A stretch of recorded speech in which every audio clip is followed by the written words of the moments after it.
What's your favorite scary movie?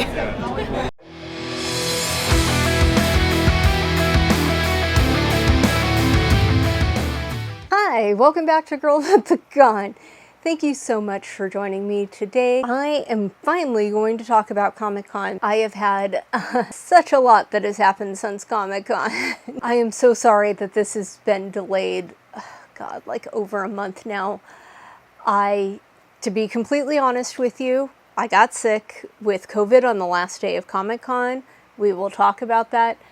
And then I got sick again, and then I had a bunch of problems because it has been hotter than the sun here in California, and just all this stuff, not to mention just a ton of work that came up. So convention season for the non-fandom type stuff, and even some of the fandom stuff, is like spring, summer, late fall, or fall, early fall. So I've been busy, and I just haven't, had time to shoot. So I've tied my hair back because it is starting to heat up. Oh, I should turn on my ring light. Hey. So yeah, the ring light doesn't help either. Anyway, so let's get started talking about Comic-Con. So Comic-Con for me this year was a bit different. Normally I'm attached to a department, and I work in a department, and then I, work a couple hours at my department, then go off and do whatever. This year, I found out kind of right before the convention that my department had decided to let me go, which is fine. To be quite honest, I really wasn't working out there. It happens.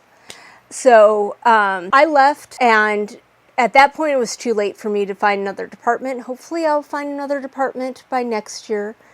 But it was just too late for me to find a department. So I had signed up for volunteers, mostly so I could get footage for that, and it came in handy. So daily volunteers. If you cannot get a badge and you're not in part of a department or anything like that, volunteer. It is so stupidly simple. You go to the Comic-Con website, the place to log in with your member ID. Up at the top, they'll have a thing that says daily volunteer. Click on it, fill out the form. They'll email you. There's a second form you need to fill out. Once you've done that, you're good. You're golden. Unless you are on some sort of blacklist, you're done. They will reach out to you right before the con and say, hey, do you want to work before the convention? Which is what I did. I was super hoping to work all of my days before the convention. I couldn't do it. But I did work preview night, and that meant I had a free day for the convention. Because you work 4 hours, 3 hours, I think it's 3 hours. You work 3 hours and you get that day for free, or if you work ahead of time, you get a free day during the convention, which is what I did. So I have found it really funny. I have arthritis in my hip, and I have fallen down 3 times this year, which has caused a bunch of like sprains and injuries and stuff like that periodically are popping up, especially if I have to walk a lot. So I had gone to them and I had said, so here's my problem. They have a checklist of things that you fall under. I had listed, can't walk, can't stand, can't sit for too long. All of these. I think I had something else on there. And so they were like, okay, great. And they put me in what is the pool where they pull people from as they need them to go to various different little assignments, like if somebody doesn't show up and stuff like that. So they put me in the pool for preview night, and then I got sent off, and I was going to work line control. I can't stand for at that particular time. I could not stand for long periods of time. So I walked with them off to where we were meeting up, running into somebody I knew because I know everybody. I'm not meaning to make that sound like I've worked for Comic-Con for 32 years. At this point, like, I've met a lot of people and I joke that I know everybody because sometimes it feels like it. Anyway, I ran into somebody I knew who works lines and he was like, oh, hey, like, I thought you were in a department. I was like, yeah, not this year. And he and the department, he and the volunteer people and a bunch of other people had a real quick discussion about me, and then they signed me off and sent me on my way. I couldn't go to preview night because I'm a daily volunteer and daily volunteers don't get to go to preview night. Which honestly, I would have gone in, sat down with my camera and just shot some footage. So no sweat off my nose, but it worked out. I went home, got everything ready. You don't need to know that, you know that. So anyway, I go back the next day. Oh, I need to back up. So when you go in to your volunteer shift, depending on when it is, you can then immediately sign up for a shift for the next day, right? So I come in for my shift for preview night. I immediately went to badge assignments and I was like, hey, I want to get my assignment for tomorrow. And they were like, okay, great. How early do you want it? And I was like, well, how early do you got? And they gave me something that was nice and early. It wasn't too early. I think it was like right around the time the convention starts, which is great. So I went off, did my thing, went home. The next day, show up at volunteers, I'm like, hey, again, like this thing happened last night. I just want to, they're like, yeah, it's fine. I have to laugh because of the way things work out sometimes. So anyway, they put me back in to general pool. They pulled me out and they took me over to the daily volunteer desk at the convention center that is for deaf and disabled services people who are going to be in wheelchairs, people who can't walk for long periods, stuff like that. Me. And once we got there and after talking to them for a minute, I discovered that I don't need to walk over to the Marriott every day. I just need to walk here and I can do all my stuff from here. Godsend. So just keep that in mind if you are going to be a daily volunteer and you can't walk extended periods or something like that. They've got that at the convention center so that you don't have to walk all the way over to the Marriott. Not that the Marriott's terribly far, but still. I did that. I sat there for a little bit. There were a couple of times when they were like, hey, we need to walk people over to the Hyatt. And I was like, not it. Like, I cannot do that. I will be dead long before I get back here because my hip will just kill me dead. So I did a couple of things for them, not a whole lot. And then they actually let me go early because, again, there just, at that time, just wasn't a whole lot for me to do for them, considering I really couldn't walk super long distances. I also was helping my friend Marcy and the people at Comic Fest at their desk. Now, the thing with Comic Fest is they were created by, they're not sponsoring me, they were created by the same people that created Comic-Con 50 years ago, except they created another one smaller. They don't run it anymore, but it was created by the same people. And it's a pretty cool little hotel comic book convention. I've actually met a couple of really great friends there. My friend Ellie, who you hear me talk about in a bunch of conventions videos, I met her there. And I've met a bunch of other people there. So anyway, it's a great place to go. My friends and I, we always go up there when they have it. But they're looking to raise money so that they can get a hotel that is not in Carlsbad, because that's what they did last year and it was disastrous. Totally a video for another time, but I will talk about that at some point. Anyway, so my friend Marcy very frequently gets stuck at this desk by herself for extended periods because they just don't have enough volunteers to help run this desk. I know just about everything I need to know about Comic Fest, so it's, for me, it's just no problem to sit down at that desk for her. And I didn't have a whole lot I wanted to do this year. To be quite honest, this was a very chill year for me. And like I said, I just did not have anything that I desperately needed to do. There was a couple things that I really wanted to do, and I did those usually before I went and camped out at the desk, you know, or there were people I wanted to talk to that were, the mezzanine is where they have all the fan tables and all the gaming. So gamings are in the rooms, and then there's like this like semi-half circle, the way it's designed, that they put all the fan tables at. And there are people that I know at these fan tables and I want to come on and say hi. So I usually would do that like right before my self-imposed shift, or like during the shift and stuff like that. So it was a very chill con for me. So anyway, like I went down, I got patches at Con Ranger, because my goal is to kind of collect them all at some point. I don't know what I'm going to do with them as yet. They are all in a bag, but I've got them for the last couple of years, and they came out with some that this year, I just have to gush. Again, not sponsored, but I just have to gush because I absolutely love these people.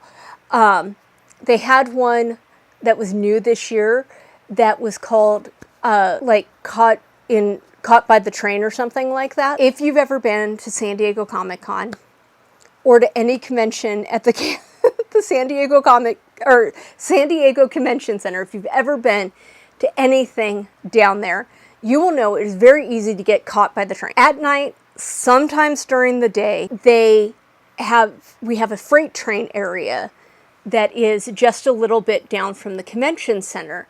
And the train tracks run right in front of the convention center and then head up the coast. Oh my God, it takes forever. So the train will come up and they'll add cars on the back of the train. So it takes hours. Maybe not hours, but it feels like it takes hours. And if you ever come to Comic-Con, do not, pro tip, do not cross between the rail cars. Somebody did that at one of the conventions I was working 6-7 months ago and died.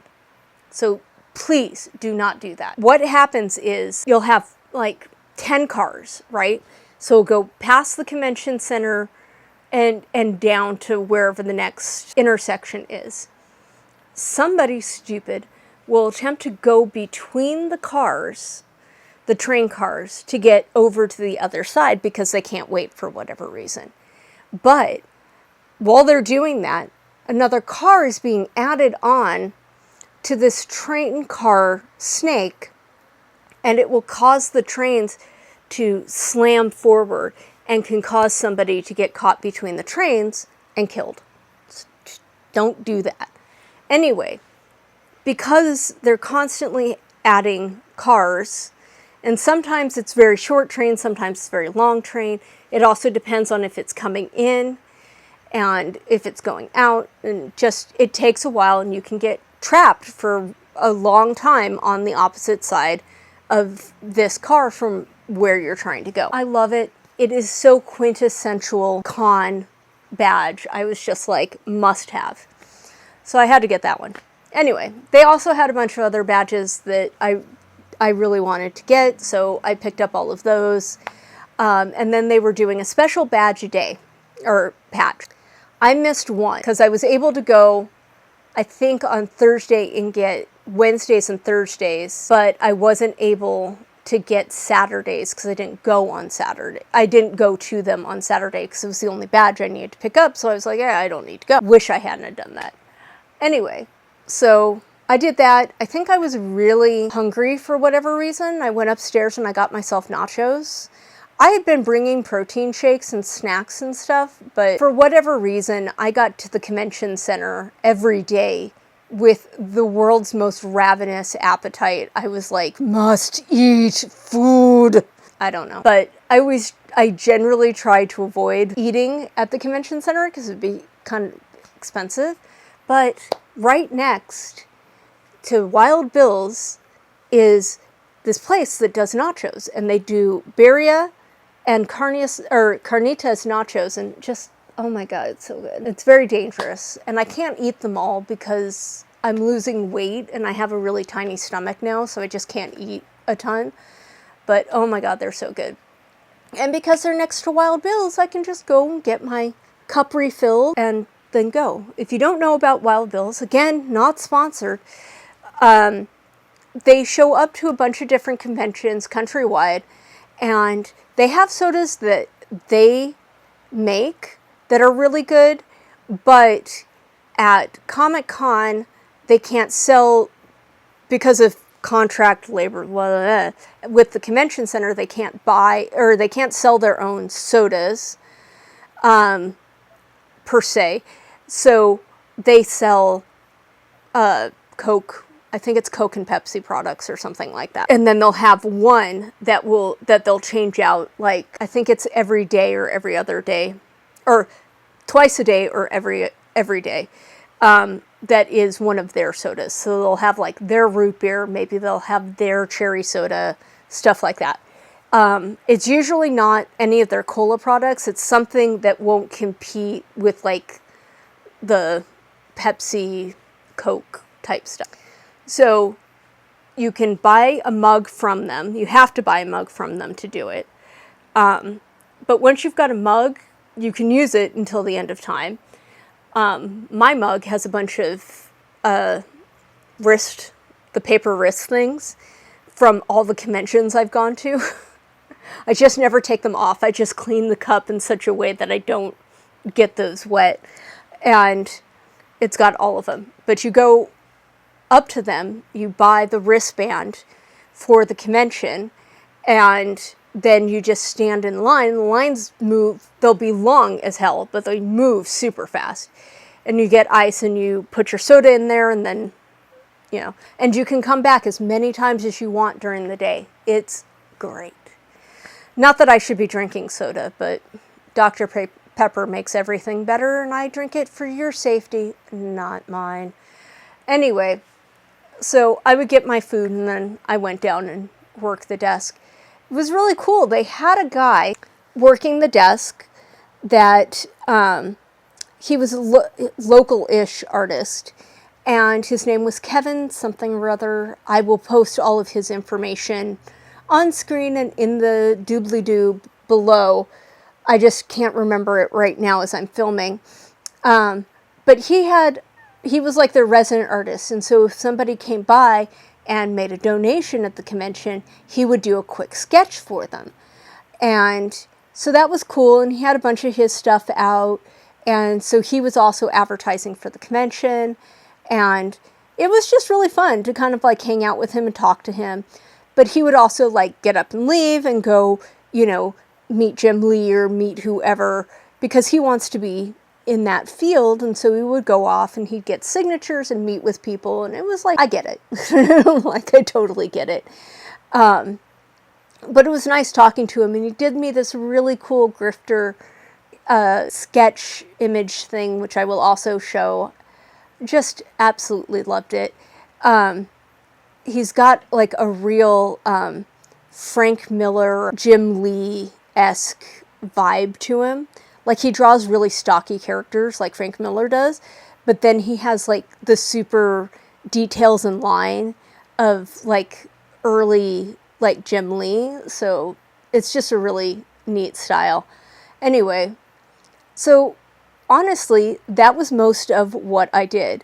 I would come in, I would work, I would get my schedule, I would come back the next day, get off shift, grab nachos, go to Comic Fest, work Comic Fest.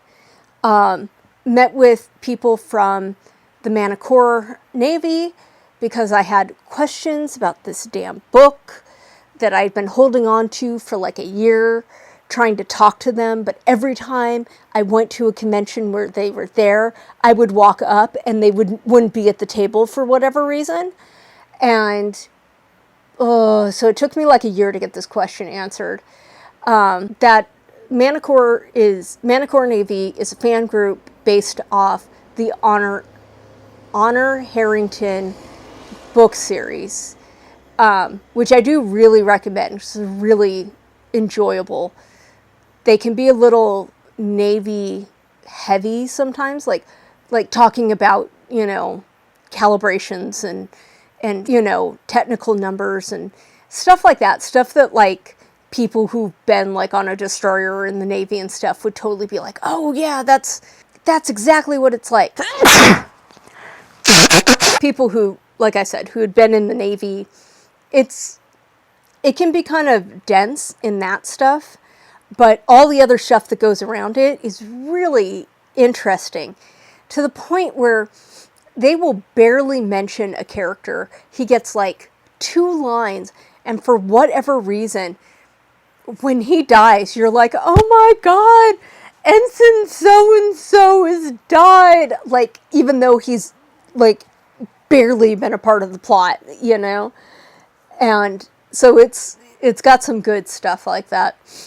Highly recommend reading the book series. They're actually people that convinced me to read it. And I got to the end of the 3rd book and wasn't sure if I wanted to continue on. I wanted their information based on them having read it. And they did convince me to keep on with the series, and I'm glad that I did. So anyway, so it was stuff like that where I was just hanging out with people. I wasn't really taking a whole lot of photos. Like, I didn't go out to any of the photo shoots. I did some shooting in the convention floor and above the convention floor to kind of do stuff. But that was, that was it. Like, I worked, I would be a volunteer. I'd come up and then I'd do more volunteer work. But it was a very chill con for me. I wasn't really stressing, like, going to panels and anything like that. Every couple of years, I feel like I need like a reset year where I don't really do anything. I just kind of camp out somewhere and I hang out, because I just don't want to. Just don't have the energy for that shit. I can't be bothered. Now, I did go to one panel, and this leads me to a little bit, not a little bit, kind of a major criticism of the Con and the Cons app. Specifically the Cons app, I should say. I had a friend who, she does history, and her focus is on romance comics. Having watched her talk, it's a very interesting subject that a lot of people don't think about. For example, did you know that Jack Kirby used to draw romance comics? I sure as hell didn't. But anyway, she does some very interesting stuff. One of her mentors, Trina Roberts, who also did a lot of really amazing stuff, she died last year. And so Sydney and a bunch of Trina's friends were all doing panels honoring Trina. And Sydney had like 3, and I think some other woman had 1. But when you would type in, you would think if you typed in Trina, which is, not like a super common name, into the program scheduling, it would come up with all of the programs about Trina. Nope, came up with 1. Wasn't even my friend Sydney's one. That's how I knew a 3rd person was doing something on Trina. And I like to use apps because apps can be really great for things that change. They have to push a panel back. They have to change the date the panel's on, and the program guide has already been printed and shipped out. Apps are great that way. However, the search function on this app is complete garbage. Complete, hot, flaming garbage. It would never, ever, ever pull up what I was looking for. It took me 3 days to finally figure out how to get the exhibit hall section to pull up a booth. And this is cool. So it would eventually pull up a booth, and then it show you like a little dotted line on how to get there. It was great, but it was way overcomplicated to get to that. You had to go in to the exhibit map then you had to go up to something and pull down, like, find a booth, and then you had to, like, search through the booth stuff to find it. And then when you did, then it would, but it was just not, it was not easy. And the program part was just garbage. So, and because I was taking it easy, I kept forgetting to go to Sydney's stuff until I finally went to her last one. And it was great. I got to take a picture of her and the Bezel woman who created the Bezel test. And I got to talk to her, which was really good and cathartic for me. And it was, you know, it was good. I also enjoyed her panel, although there were problems with it, but it's because a lot of the people on that panel are super long-winded. And just had a lot of enthusiasm for talking about Trina, which, having met Trina, I totally get. She was somebody I could see people having a lot to say about. So I went over to Mosh Ice. So I am really, really good at just not planning by hours anymore. I am extremely early for Mosh Isley this year. It is like 4:30, and I think Cantina hour doesn't start till 6. For some reason, I thought it started at 5. So yeah, I'm very, very early. But at least I'm here early. So I just kind of stood there and camped out because I know myself, and I know that if I go home or I go back to the convention center, I will not work up the energy to go back out. So I was like, well, shit, I'm here 2 hours early. Hi. Like I said, I'm stupidly early at Mosh Isley, but because I am early, I got to watch them put up the photo area, and because I am stupidly early and got them, I can now shoot right here, and there's nobody around me or nobody to stop me. I'm really close to my backpack before anybody worries, and I'm just having a great ass time. So I'm kind of hanging out and kind of jamming. The guys who put on the show were really nice, and they came out when they were putting up the thing, and they saw me, and I said, you know, don't mind me, I'm just stupidly early. And they were very nice. They offered to bring me water, but I still have sodas from Wild Bill's. So I'm just hanging out waiting for it to happen. All of the people that run it were just super nice, and they came out and they said hi. And one of them even was like, oh, hey, you're a girl at the con. And I was like, I'm sorry, what? You remember me? And he's like, yeah. And it was just like, okay. Yeah, he has to have watched my videos because I don't think I ever identify myself as girl at the con at these things.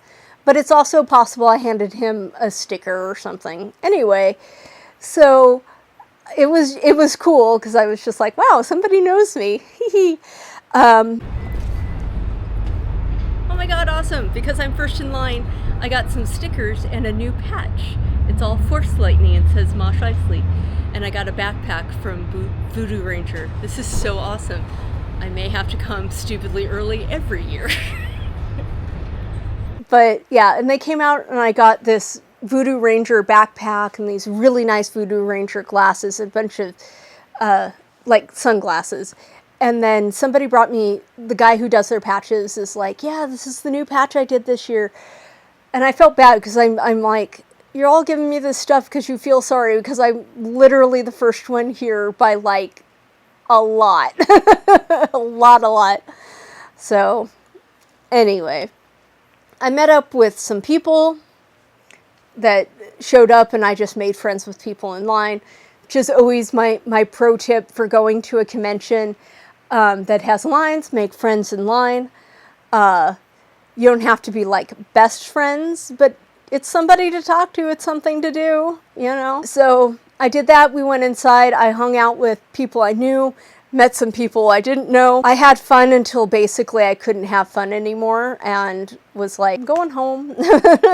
Like, I didn't have to particularly get up early the next day. I was just tired. I just wanted to go home. but yeah, it was a lot of fun. I was actually in the pit this year for a lot of stuff, so I got a lot of great footage, like, of the crowd and stuff like that.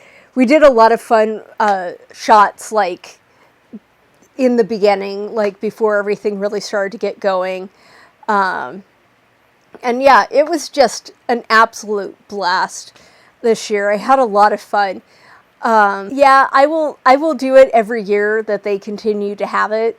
Like, even the years I don't have, like, a shit ton of fun, like last year I got sick and was just like, I have a migraine, I'm going home. Like, I still had fun right up until my migraine killed me. But yeah, so I always recommend them. And then yeah, like, I just worked Saturday, did stuff Saturday, went home. I think I decided ultimately not to do the masquerade this year. I had tickets, I could have gotten tickets, but I just was like, I think I just want to go home. And then Sunday was the free day for your first assignment, which was usually scheduled. In my case, it was scheduled ahead of time because I was working pre-con. I showed up for my shift and I got my badge, which is like a 4-day badge, but it only activates if I have a shift for that day. But because I don't have a shift, I had a shift for Wednesday, but only thing going on Wednesday was preview night, and I'm not allowed to go into preview night, right? So my shift was activated for Thursday, and then each day when you finish your shift, depending on when you finish your shift, you sign up for the next day, and then your badge gets activated for the next day, and so on and so on and so on. But if you work any day prior to Thursday, you get what's called a free day. And you can apply that anywhere during the course of the convention. You could apply it for the very next day. You could apply it Saturday, Sunday, whatever. So I decided to do mine on Sunday.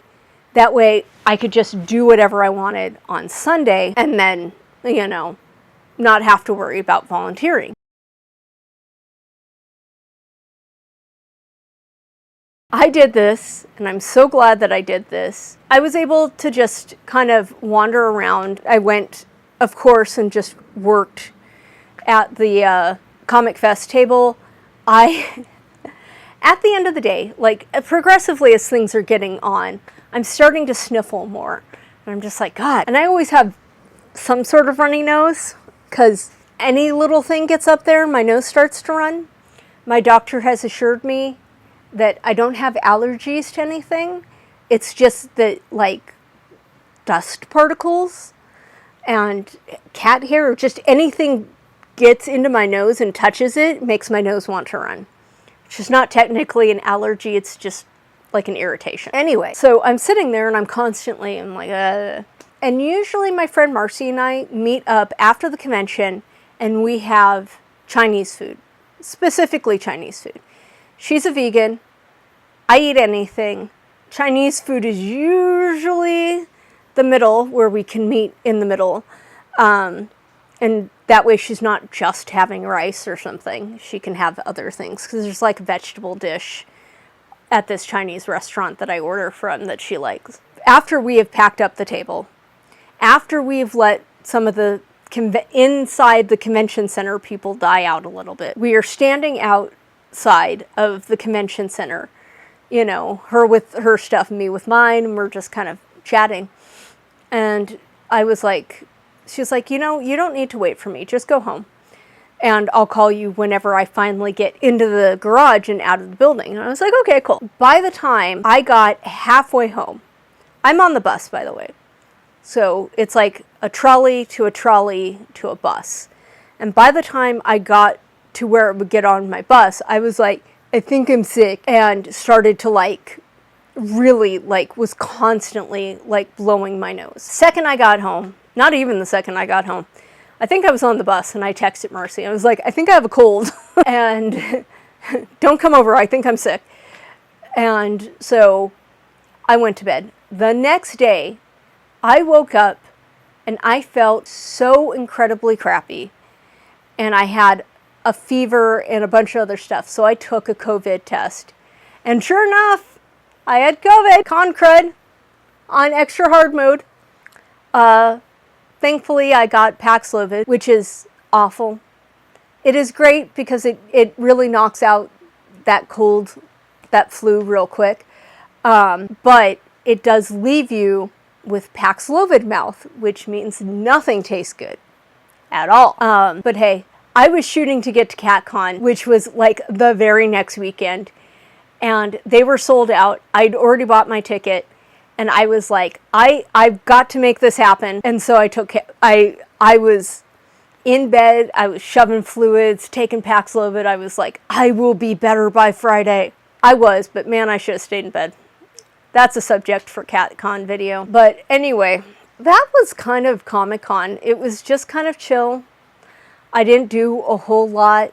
I met up with some people. I hung out with some other people. I got sick, you know. Every year, every couple years, I think, people need to do that reset.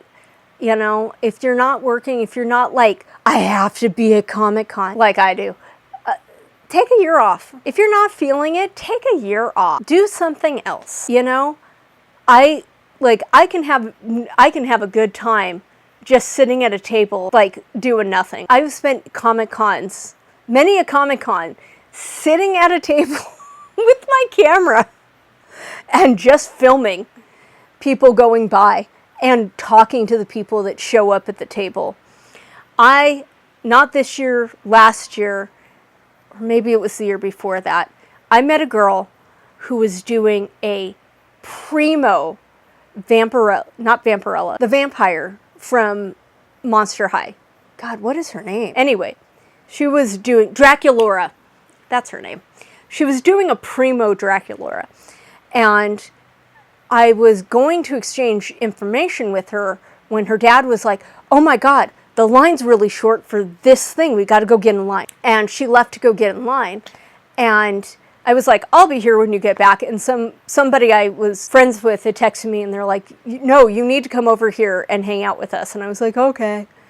And I've not been able to find her since then, which is really sad because she was awesome. And I wish I got a picture of her Draculaura, because it was spot on. It was really, really good. And anyway, I can enjoy, honestly, I just enjoy being at Comic-Con. I don't even have to be doing anything at Comic-Con to have a good time because I like meeting people. I like talking to people.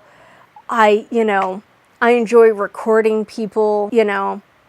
I've got to get more, my goal for this year is to get more people at the convention to do promos for me.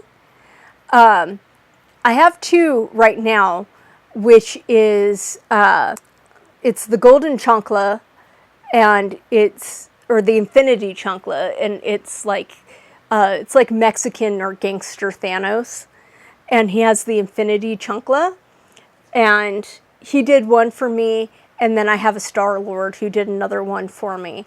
So I want to get a couple more and just always have them so I can rotate them out on sort of the top of my homepage. I do recommend checking those out. They're kind of short, but they're fun. But yeah, Comic-Con was just a little low-key this year. If you go to Comic-Con next year, like I said, volunteering, peak. Just peak. It is a great way to go. You can see some stuff that you never would see otherwise. So that is my suggestion. Get yourself a Wild Bill's cup. Free, not free soda, because you do have to buy the wristband. But you do that, and anytime you're kind of like, I want a soda, you can go up there, wait in line. Like I said, the line moves really fast. I don't think I've ever spent more than 10 minutes, and that was the only time I did 10 minutes is they had to refill one of the kegs. It was just taking a little bit of time, and nobody was like, well, can I just go ahead of you and get something from the keg that doesn't need to be refilled? I get it. but I also hate it. I'm just like, hey, I just want the Dr. Pepper, which is nowhere near what you're getting. Can I just get my Dr. Pepper? Great. I did that with one other guy. I was like, what are you getting? He's like, Sprite. I'm like, great, I'm getting Dr. Pepper. They're on the opposite ends. We can do this at the same time. Then I also recommend, I cannot remember the name, but it's always right next to Wild Bill's. And they do nachos, either plain nachos, which I kind of don't recommend, and then they either do it with birria or carnitas, and then they also do tacos, which I've never had their tacos because I just want the nachos. I'm also picky about yeah, it's time for me to take a nap. So I'm also picky about my tacos, so that's probably why I've never had them there. Anyway, those are kind of my tips. Volunteer. Get Wild Bill's, get the nachos next to Wild Bill's, and just, have fun. Don't kill yourself running around for everything. It's just not worth it. So, yeah. All right. Thank you so much. I hope that you enjoyed this overview of my trip to Comic-Con this year, and I will see you in the next one. I never get this one right. I think this is the way it goes. Anyway, see you. Bye-bye.